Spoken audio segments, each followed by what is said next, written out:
Your ex tried to replace you with a third party, but that shit is not working. Everything about this third party is reminding them of you, your love, your care, and your everything about you. And they don't know, they don't want you to know about this. They don't want to even explain that, express that. Listen, this is, I don't know how many times I'm trying to record this video. Every time I'm trying to say this, every time I'm trying to express this, something is happening. I'm just speaking gibberish and I'm just stopping the video. And this time, no matter whatever happens, I'm going to continue this.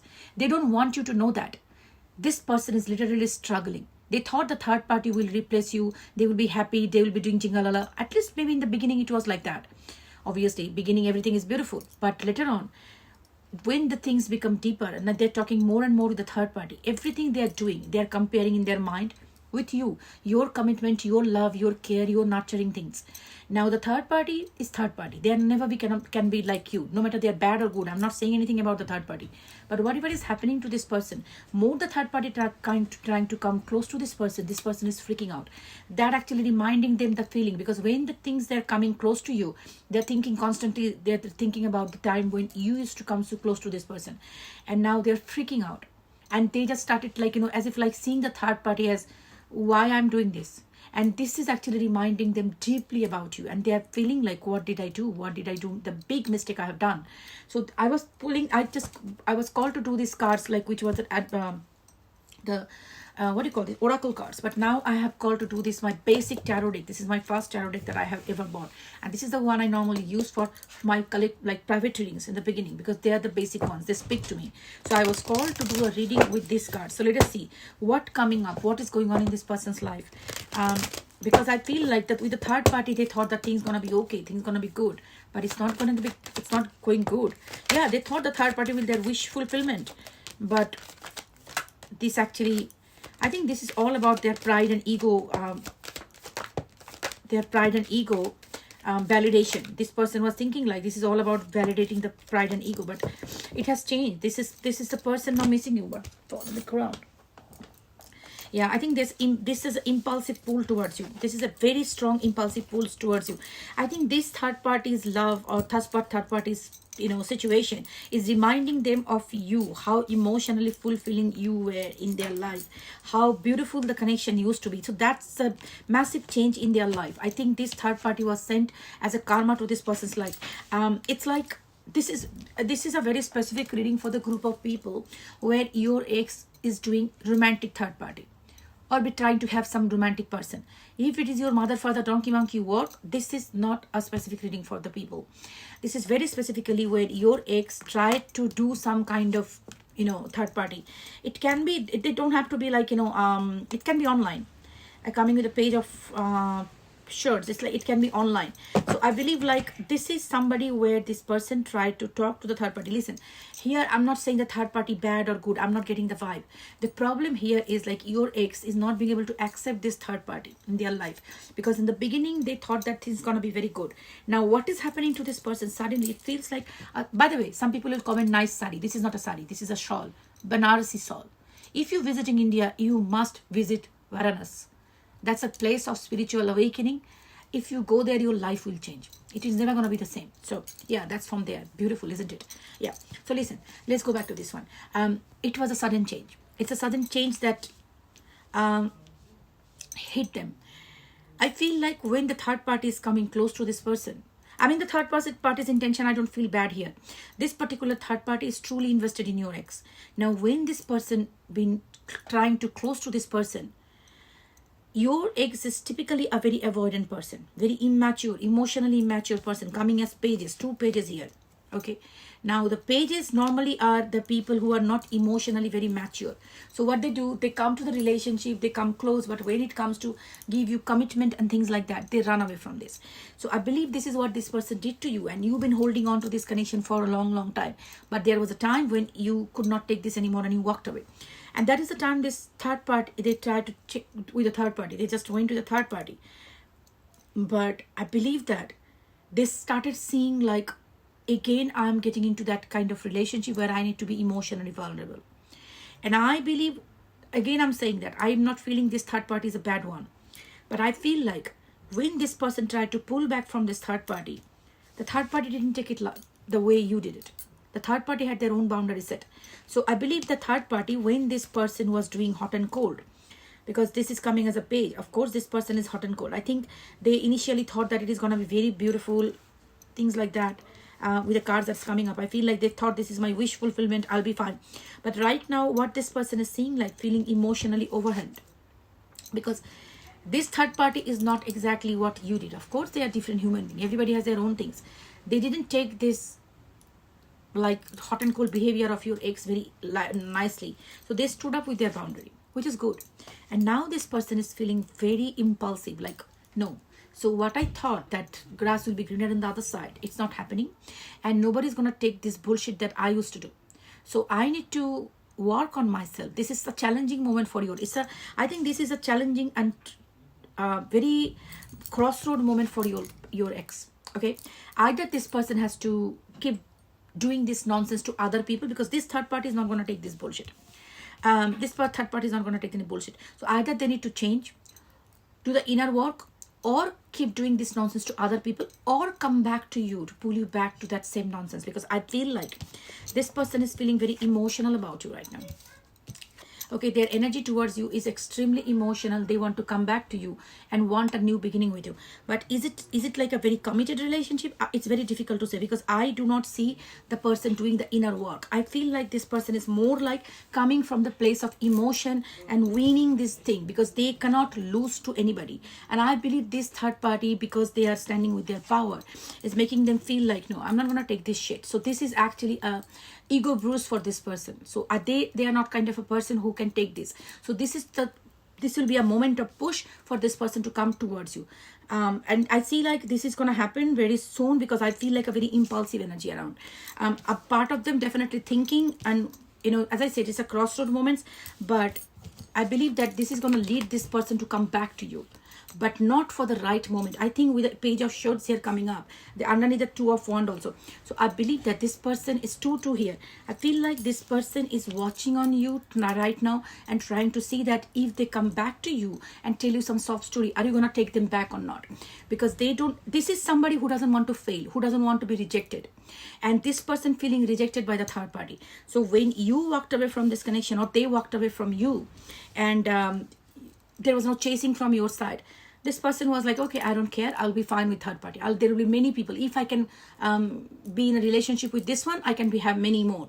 So that's the reason they started talking to other people. And I think that's why they got a third party.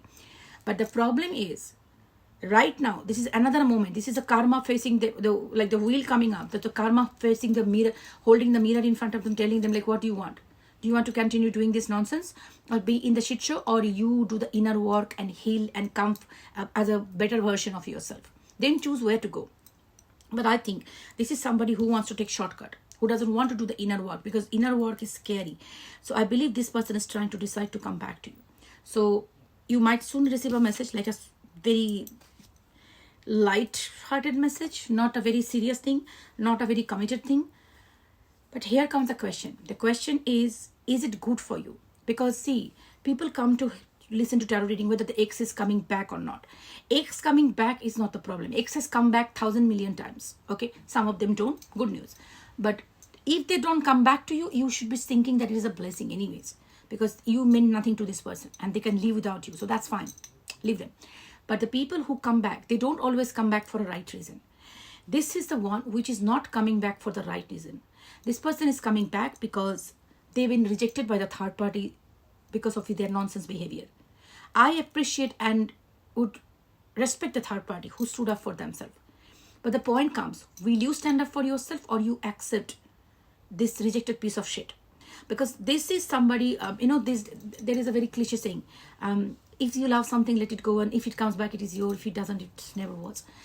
In last couple of years, I have seen a twisted version of this. If it comes back, it means nobody liked them. Don't take it, let it go again.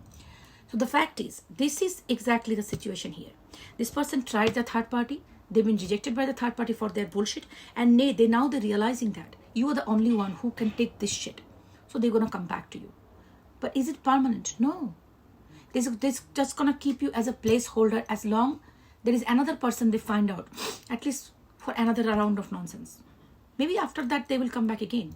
But is it good for you? Is it respectful for you? It is not. It is not. Let's accept it. You might gaslight yourself saying that, oh no, they love me, that's why.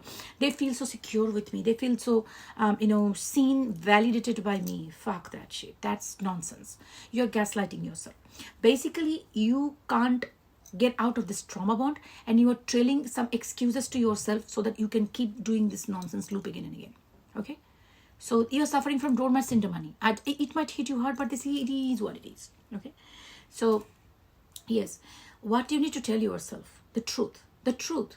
The moment you start telling yourself the truth, you break the trauma bond. The moment you start accepting it was a toxic relationship, I was trauma bonded, I was gaslighting myself, I was in an abuse cycle, you break it. Because you need to tell yourself that this person was unfair to you. What do you want in a relationship? In modern work, men and women, everybody working. Most of the time, right? Everybody's working. Everybody has their own money. Most of the cases. Okay, not everybody can do it. There are situations where we have children, we cannot go to work, we are financially dependent on the people. That's a very understandable situation. But you are doing a bigger job. It's not you are workless. You are working in a bigger project which gives you your children, your other responsibilities, or whatever it is. Or it may be due to some kind of physical situation you cannot go to work. That's the situation. But this person is supposed to, if in a relationship, they knew it and they came to accept you the way you are. Okay? And they took the accountability of the situation, that I will take the responsibility of the finances or things like that. Apart from those kind of situations, in most of the cases, people I have seen they're self-dependent. They don't need any money from that person. All they're wanting is their love and care and their support. In a relationship, even there were moments when I was not being able to work because of my child was small, very small that time. So there a situation comes, but doesn't really mean that relationship is not only about bringing money to this relationship. It's about equal give and take in terms of, if this person is bringing money, at the end of the day, we are not eating the money. You are cooking, you are doing things for the house, or whatever you are doing this in this household. So everybody has their own commitment, right? So apart from the materialistic need, the basic need of a relationship is emotional fulfillment. Commitment in a sense, I can be best, I can be the worst, but still I know that this person never gonna leave my side. I can be a piece of shit. One day I can be turned completely cuckoo, but I know that even if I bring the worst part of me, this person will be always with me. That is the emotional safety. If a relationship doesn't have emotional safety, that's not a relationship, that's a sinking ship. If you feel like that person is not communicating with you, that person is not vulnerable with you, they feel triggered if you bring your vulnerability, how will you thrive in the relationship? Conflicts will come in a relationship, all the relationship. If that person runs away when the conflict comes, only they want to take good side of the relationship. Very windy day today. That's not a relationship. That cannot sustain. So if you are trying to make excuses, oh, they are immature and shit like that, you are actually gaslighting yourself. Stop lying to yourself. Okay, this is very important that you stop lying to yourself. So if this person comes back, tell yourself, this is not coming back because they love me, because I was easy to deal with. I give them something unconditionally which nobody else will do.